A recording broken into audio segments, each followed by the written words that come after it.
สวัสดีค่ะนักเรียนวันนี้เราจะมาเรียนรู้หน่วยการเรียนที่2กันนะคะเรื่องการขอความช่วยเหลือค่ะมาดูตัวอย่างประโยคของคำว่ารบกวนนักเรียนดูนะคะสมมุติว่าถ้าเผื่อเราจะใช้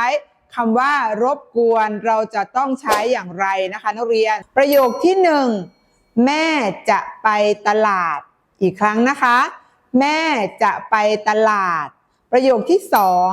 กรุณาปิดน้ำให้หน่อยได้ไหมคะกรุณา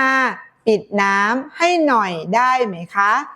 ประโยคที่เป็นประโยคขอความช่วยเหลือคือประโยคที่1หรือประโยคที่2ค่ะนักเรียน